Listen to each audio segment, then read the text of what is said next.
You're listening to TehachaPod with Key Budge, Corey Costelloe, and Greg Garrett. Welcome to another episode of TehachaPod. Key Budge, Greg Garrett, Corey Costelloe here. And as we socially distance another podcast, today we've got two special guests that are going to join us for the length of the show. We've got Mike Safford and Chris Frost, two pastors from local churches, because today we want to talk about how things have changed and, of course, our virtual churches that we have. So, Mike and Chris, welcome to the show. Thanks for having me. Yeah, thanks, Keith. Pleasure to be with you guys today. And Greg and Corey, welcome again. Even though I introduced you, I didn't give you a chance to say hello. Thank you, Keith. We appreciate putting this together, and we're really excited to talk to Mike and Chris today to learn a little more about how we can continue to serve God during this period of time. I think it's been a fascinating time. We've talked so much about businesses having to sort of adjust how they operate. And obviously, the church is a business in one sense, but it's also a gathering place and a home for a lot of people, and so there's been a lot of adjustments on the church front as well. Let's dive right in. Things have changed, and over the last couple of weeks, very quickly, you guys have had to adapt on your feet, with having a place for people to go, not only for church, but for Sunday school, for Bible study. So let's, Chris, if you don't mind, I'm going to throw it to you first, and tell us a little bit about what it's been like for you, your church, and what you guys have adapted to. Yeah, it's been a process for us. Seems like once we get something figured out, everything changes. Everything's changed so rapidly, and we've continued to make lots of changes each week. A lot of blessings coming out of this, but also a lot of challenges, a lot of learning curves for us. We were a church that was not currently online. We didn't have live service or recorded service, video of any kind. So we had to figure that out. And we're a multi-generational church, so we have young and old. But a good chunk of our church is older, and they're not on Facebook. They're not using their email or iPhones, and they're not as connected socially as some of us are. So that's been a challenge, but one of the great things is seeing some of our folks get connected with us online. We have a 95-year-old gentleman who follows us on Facebook, follows our weekly services, and is on our prayer chain. And so that's encouraging, all the people that have been following us that weren't currently following us before. And, of course, being online, we're reaching a lot more people than we wouldn't have otherwise. And Pastor Chris, you're with the Mountain Bible Church there, right adjacent to West Park, is that right? Yeah, we're at Mountain Bible Church, and we were established in 1971, and been kicking our heels now for about 48 years. And both of you, Mike and Chris, both are new to town, so this whole new-ish, I say, with the new year joining, it's almost a baptism by fire. You just are thrown into this whole pandemic, a congregation that wants to come to church and serve the Lord, and this whole process, with Facebook and all the different social media platforms, is just, some people have been spun up, I'm sure, but others, if you start to embrace it, you can still, process it and really learn the Word and continue to serve. Yeah, that's right. I think the emotion that I think describes what's going on now for most of us is grief. We're grieving, lamenting, not being able to do things that we had planned to do. Graduations, weddings, funerals even. You can't imagine losing a loved one right now and then not being able to meet in your local church and do a traditional funeral. So everyone is impacted by this, and especially churches during this time, and everyone is in a different stage of grieving. The goal is to get from denial to acceptance, but that's different for everyone, and we see different emotions rising up in folks of anger, denial, bargaining, all those things, but trying to keep in front of our people the fact that God is in control, but it's okay to grieve, and we should be grieving in a way that's healthy for us, and learning to accept those things that we cannot change, and just moving towards acceptance. And it's kind of like a roller coaster ride. It's up and down and back and forth, but we're trying to hang in there the best we can together. And Mike, what's it been like for you and your congregation, your church? I know you guys have done things online, so it's not totally new, but it's got to be an adjustment. Yeah, certainly. It's definitely an adjustment, but it is, I think, very consistent with not only the message of Jesus, but the encouragement that he brought when he came preaching news that he called good some 2,000 years ago. There's I think, a misperception commonly about the church. So when you talk about church, you think of a building and you think of a place where people gather. But I think one of the unique silver linings, anytime we face crisis as a culture, as a globe, or even as just a localized people, there is an opportunity to reframe and rethink what we mean by our spirituality, what we mean by our faith. And one of the really neat reminders in this is that when we're scattered and when we're gathered, we're still the church. And so right now, there's an immense experience for people all across our faith communities in Tehachapi, and again, not just Tehachapi, but California, the U.S., the world. There's this immense experience of isolation and aloneness, but the beautiful reminder in all of this shift that we're together doing is that when we put our faith in God, specifically within the context of the two churches you're talking to right now, put our faith specifically in the person of Jesus, we are on a practical level never alone. And one of the beautiful things I love about this city and about the faith communities in this city is there has been a willingness. We've only lived here for a year and a half. Myself, my wife Liz, our three kids. And one of the first things we found about this valley is that it's incredibly attracted to and about the idea of community, of togetherness, of partnering, of working together. And this pandemic has been no different. One of the very first things that happened for me when we were given the shelter-in-place order by Governor Newsom is there was a mutual reaching out, including Chris Ross over there at Mount Bible, a wonderful church and a wonderful pastor, horrible affiliation with NFL teams and sporting franchises. I agree 100%. I think we would all agree with that. Exactly. We all have our...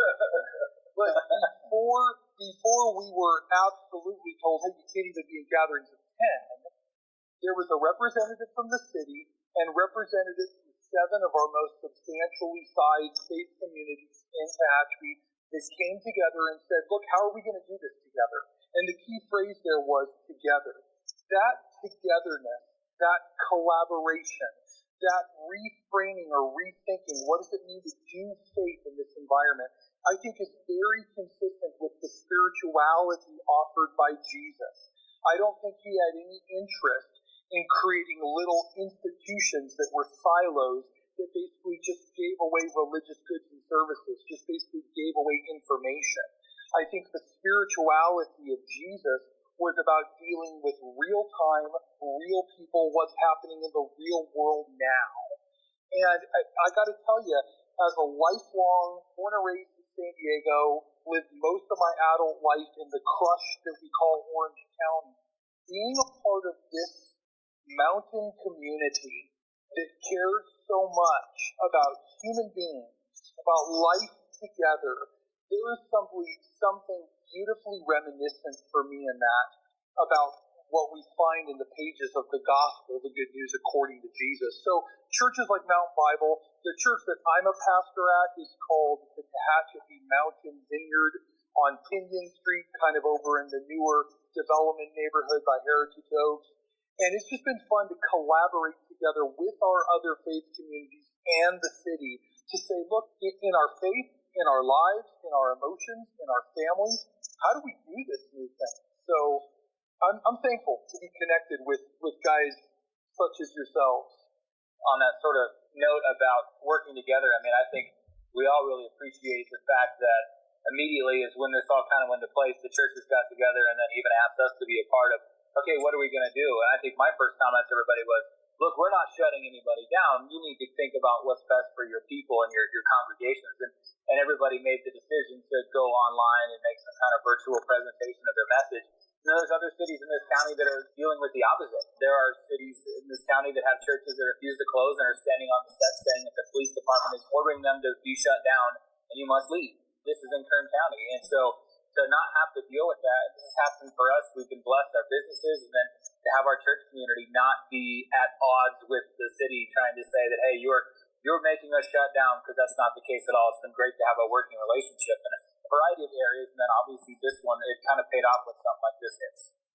Yeah, and truth be told, what we're seeing in this whole COVID pandemic is very consistent with what we experienced. And look, I can only speak from my own experience. Again, I'm new to town, but in the power outages, what we saw is an immediate reaching out from the city saying, look, how do we and the faith communities and these other gatherings that are of substantial size in our city, how do we do this together? So even when we were having the whole, rolling power outages and the whole dynamic around that, there was a beautiful collaboration that, again, I think postures us.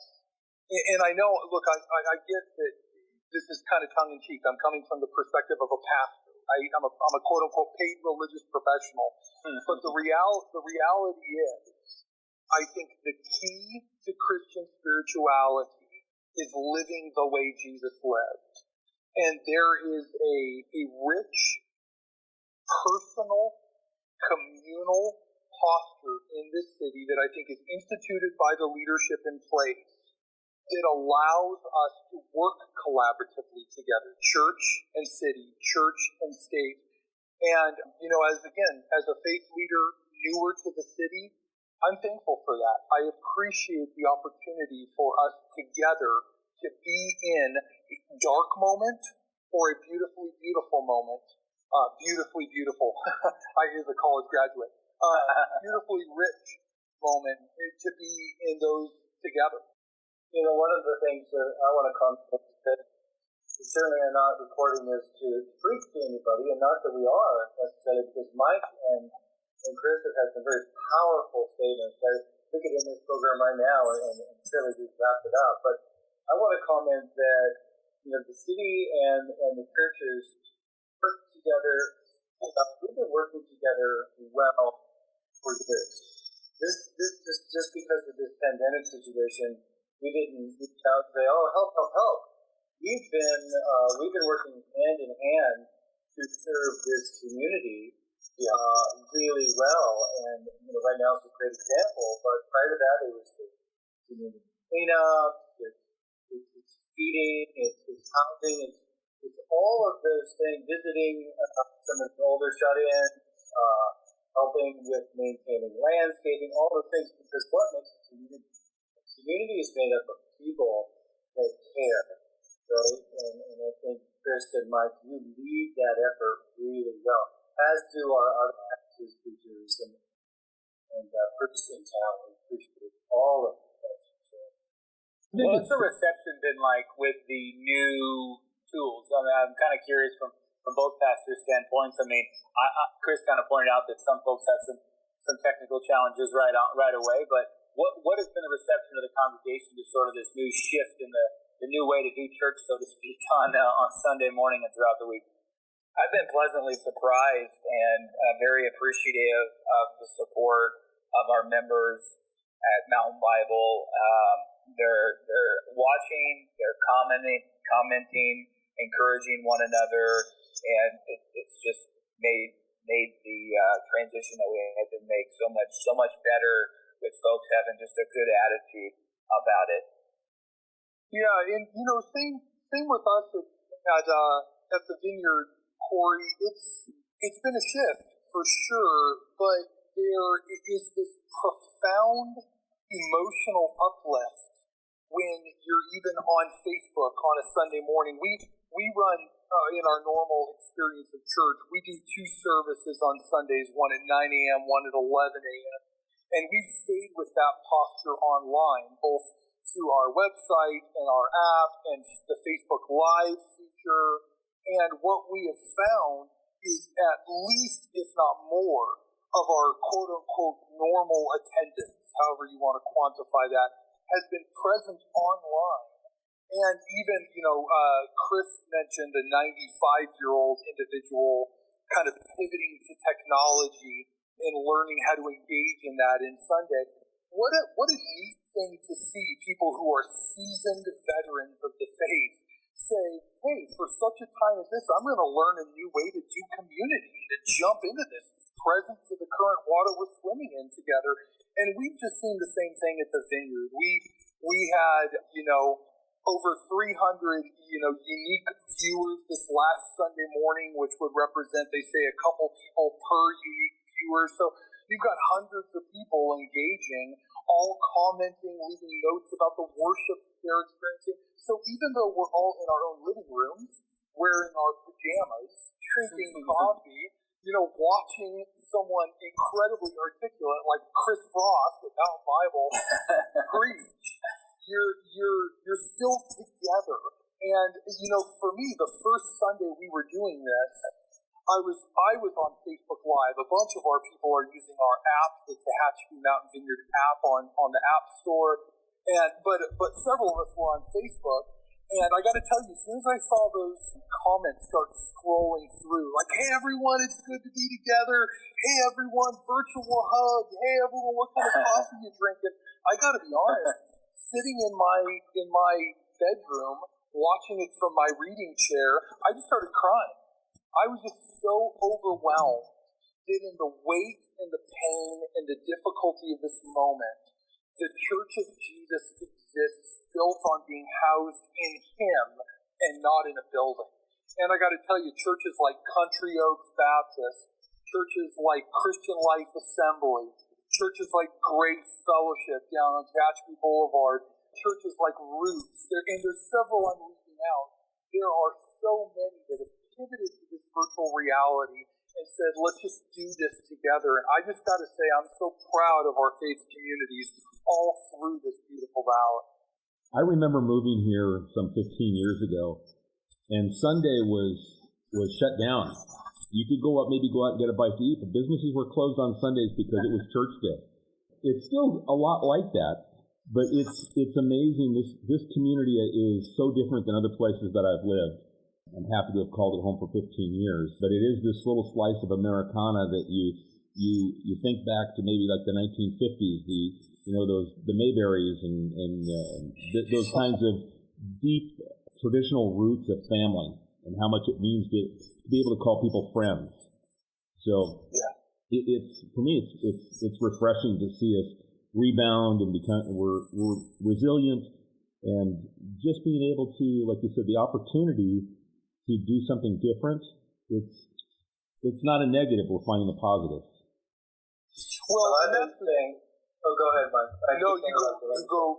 No, Greg. I've talked plenty. You go right ahead. No. And I'm the guy that always wants to talk more than I should, probably because you're the guest, not me. But I've been saying this for years, and that is, as a city manager, I would prefer a church on every as opposed to a bar.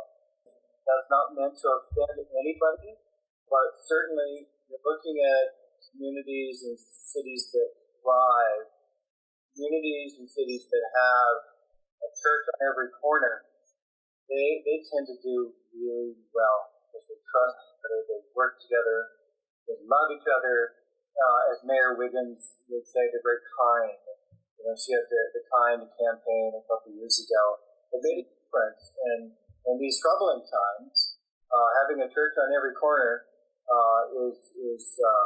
there's a comfort there. There's large comfort there. For me, I think I'm speaking for the vast majority of people that live and work in the city of Seattle. Well, and part of the beautiful nature of that kind of church on every corner is not just in the physical aspect of it, but in the virtual kind of like existential aspect of it, meaning, one of the beautiful things I've seen in this whole pandemic has not been siloed thinking of, we're Tehachapi Vineyard, or we're Mountain Bible. There has been a collective we, kind of like, hey, we are together, the church.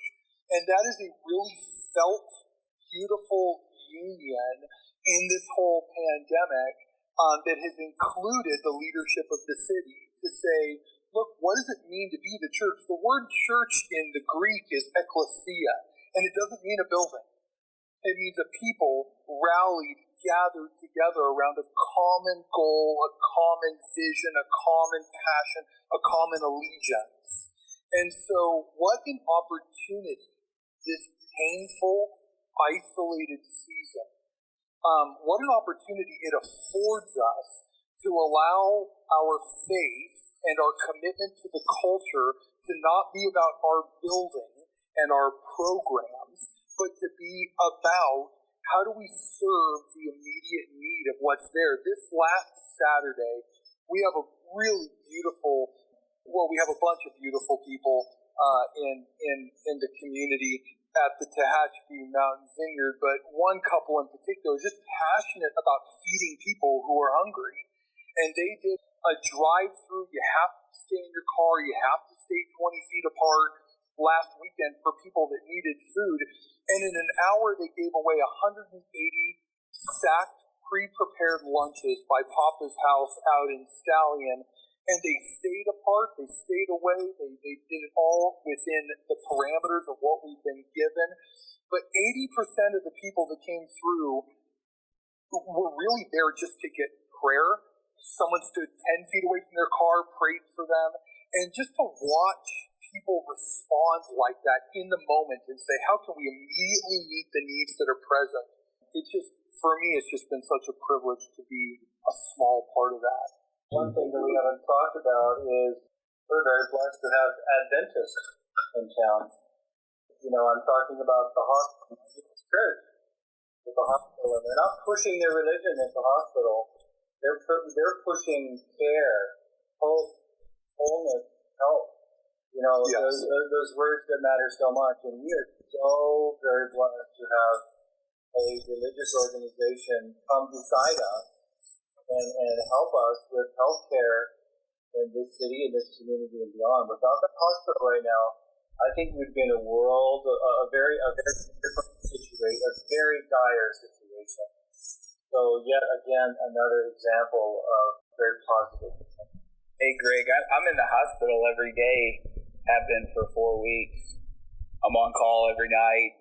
It's, you know, I've heard a lot of pastors say, as we stay connected on Zoom calls and stuff with Mike and other pastors in town, say that they've been more busy now than they were before the pandemic, not only with having to learn new tools, but also respond to pastoral care. Right now, I think what people need the most is spiritual guidance, and that's what pastors are equipped for, to step into tragedy, to step into times of crisis, and be there for people, whatever they may need. You know, sometimes we may think, well, what they need the most right now is prayer. So our go-to is, hey, can I pray for you? Can I pray for you? Can I pray for you? And we say 1,000 prayers, and we say God's in control, and you know, we have a lot of clever cliches about it's all going to be fine in a month, everything's going to be back to normal really quick. And, you know, some of that you can equate to if someone lost a child, saying to them, oh, you'll be better one day, or if there's a certain trauma or crisis in their life, just saying, oh, just trust God, it'll be fine. And we kind of slough off people's feelings, or we downplay people's emotions with God talk or Christianese. And we're living in a day where authenticity and realness is so important to people. They want to see the real church, and that's what Mike's been talking about. The church is not a building. It's a people gathered around a mission, gathered around a common goal. And what I'm seeing just in the healthcare is the clinical side of things, is people are their ears are perked, they're listening, they're leaning into spirituality like they never have before. And as you guys know, one of the 12-step program is you get to that point in your life where you acknowledge a higher power. Now, my God, of course, is the Christian, Judeo-Christian God, but for other people, this is a great opportunity for them to start thinking about their faith, where they are in life, and thinking about there being a power that's greater than themselves that can actually help them in this time of trouble. So I've seen a lot of blessing from the clinical aspect through this. I will say too, I mean, we pointed out that obviously the congregations are having to get used to something different, but credit to you guys for having to totally change how you deliver a message. I mean, you're used to speaking at a pulpit in front of a congregation, and I know Chris and I worked together to get Mountain Bible stuff up and running, and that first week we actually did a service inside the sanctuary with just a few members of the praise team, myself and Chris and one other sound tech. And I think he said he was more nervous doing that than he was giving his first sermon because I hated it. Preaching to a camera. He sent me a text afterward and said that it was really awkward preaching to 8 people. And I said, well, Jesus only preached to 12 initially, so you're in good company. But really, you guys have had to change totally how you're preaching to a camera now or to a screen, and it obviously changes the way you have to deliver things. Well, same with me. I'm managing the city, and usually we have these staff meetings, and whatever. We're trying to conquer what's problems. But I'm sitting here on my screen, looking at you guys having this virtual meeting, and we're envelope and rolling together. And I think at the end of the day, notwithstanding people sick and even dying, but we're kind of better off because we've grown, we've pushed ourselves, we've pushed our limits. And I know I kind of hijacked this whole thing from Key because he's the host here, but I wanted to ask a question real quick because we're coming up on our kind of 30-minute timeline. But for Pastor Chris and Pastor Mike, you guys are supporting us and us meeting all the people that live in this valley. What can we do for you to help you continue doing what you do best? Is there something that we can do for you?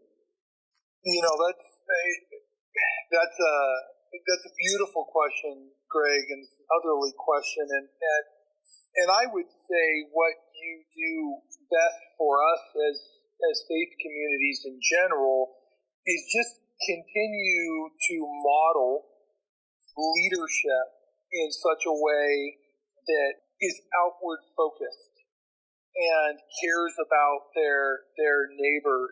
I think when church at its best does not just preach real well, does not just do worship music real well, does not just create a good program of religious goods and services like a vending machine on a Sunday morning.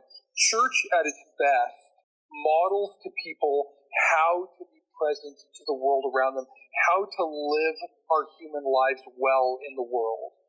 And I think when we're part of a culture, collaboratively, a city, a government, a city council, a mayor, a city manager, and the entire team around them that continue to model leadership that is about people, about bettering people, about caring about our neighbor, about thinking about our neighbor, you help to create an environment that I think allows the message of Jesus to take hold in a powerful way.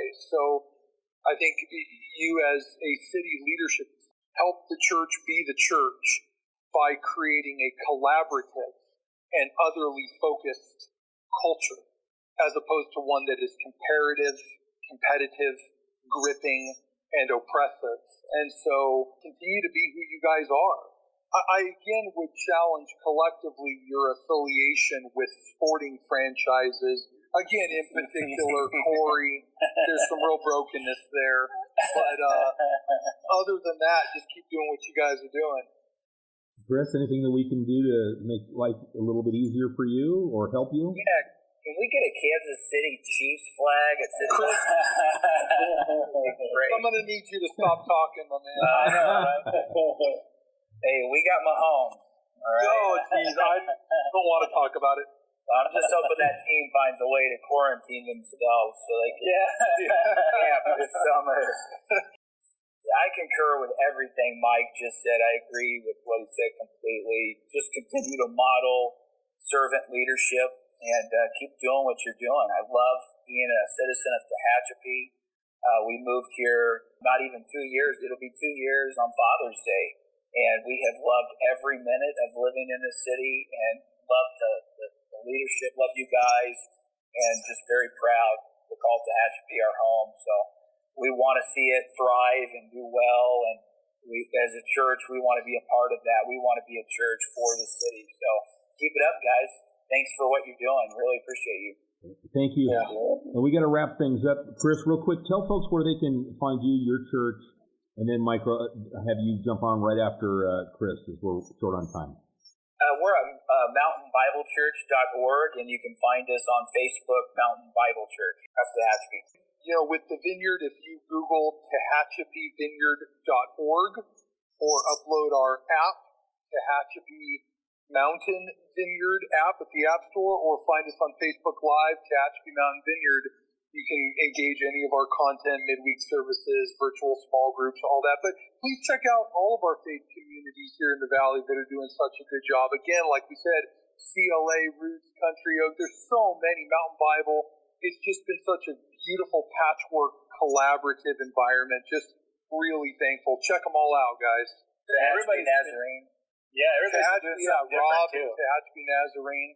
Kind of cool to see everybody doing it different as well. I mean, some guys they might still be preaching at a pulpit, or some are, Mike, you're sitting at a table, like you're having a cup of coffee. Chris did it at his house the other day in front of the fireplace, and it had communion with his family. Yeah, I saw that. Table. Chris, you had your wife and your kids standing there, and that was. How'd you get your kids to pay attention for so long? My kids just start immediately mouth breathing and nodding off when I'm talking like that, dude. Well, wait till next week, I guess.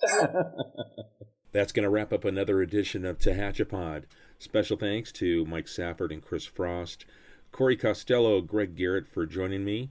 If you've got a question or a topic you'd like discussed on a future episode of TehachaPod, send us an email, media@TehachapiCityHall.com. We'll catch you next time. TehachaPod is a conversation about Tehachapi designed for the people who live here or who would like to know more about this mountaintop community. If you have a question you would like answered, email media@TehachapiCityHall.com. We will try to answer it on a future episode of TehachaPod.